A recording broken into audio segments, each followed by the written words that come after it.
Sri Bhagavan washing his feet. When he entered the ashram, he saw Bhagavan walking down from the hill to the old hall. After washing his feet, Bhagavan entered the hall.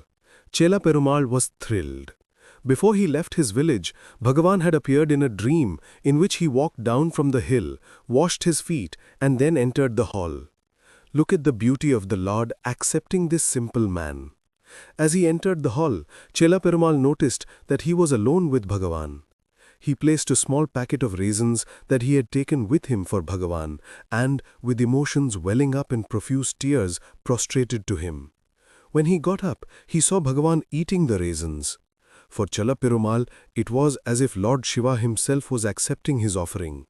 For nearly 15 minutes thereafter, Bhagavan directed his glance of grace on him, and Chela Perumal was thrilled.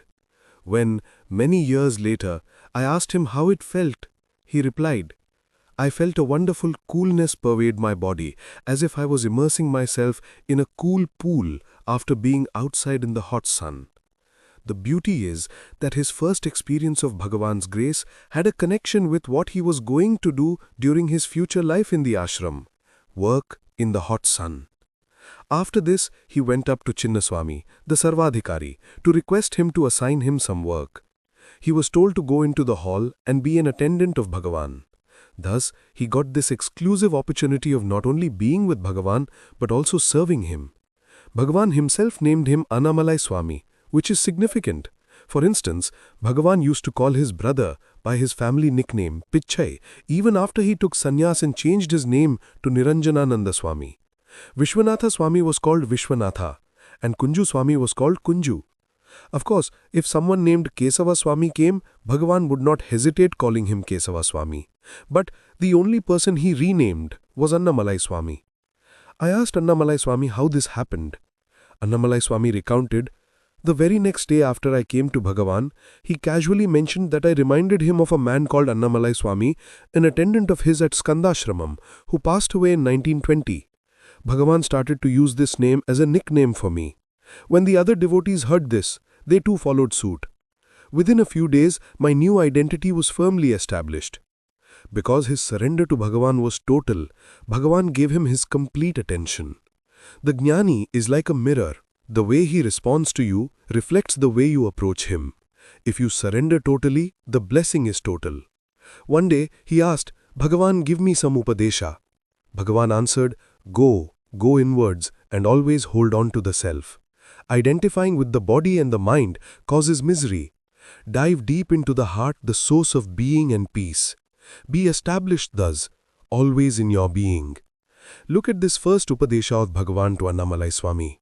It is very important because Annamalai Swami himself later told me, "At that time, Ganesha, I did not know the significance of these words. The rest of my life is based on this very first upadesha. I did not know or grasp the meaning of this teaching. My vasanas came up and I started noticing others around Bhagavan. At a very early stage, I felt, yes, Bhagavan is great, but the people around him are going to distract me. So I will not stay here. Instead, I will go and do my spiritual practices elsewhere." Without even telling Bhagavan, he walked away. After nearly 20 miles, he felt very tired and hungry. At 200 houses he begged, but nobody gave him even a morsel of food. Finally, when he did not know whom or where to turn to, somebody asked him, "Hey, why are you suffering? Where are you coming from?" "I am coming from Tiruvannamalai." "From where in Tiruvannamalai?" came the next question. "From Ramanashramam," Annamalai Swami replied. He was reprimanded. "You've come here from Ramanashramam and you are suffering? Fool, go back." Fool, go back. At that moment he decided to go back to Bhagavan.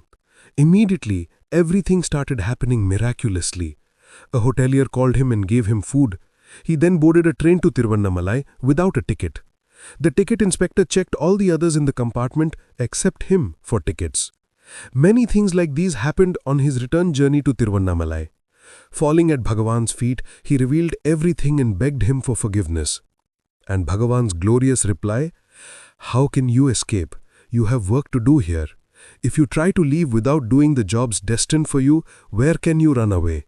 Stay here." Once again, Annamalai Swami fell at Bhagavan's feet. "Bhagavan, whatever you tell me, I will do. I will not leave your presence." The very next day when Annamalai Swami was serving Bhagavan, he turned to him. Annamalai Swami, a wall is being built near the water tank. Go and see what work the mason is doing. He thought Bhagavan wanted information. So he went to the mason and questioned him. The mason replied, I am building this wall. He came back and reported to Bhagavan. The mason says he is building a wall. 5 times Bhagavan sent him back to find out what the mason was doing. The mason got really annoyed. Are you a fool? Are you an idiot? How many times do I have to tell you that I am building this wall? Then Annamalai Swami awoke. Why does Bhagavan send me repeatedly? Perhaps he wants me to supervise this work.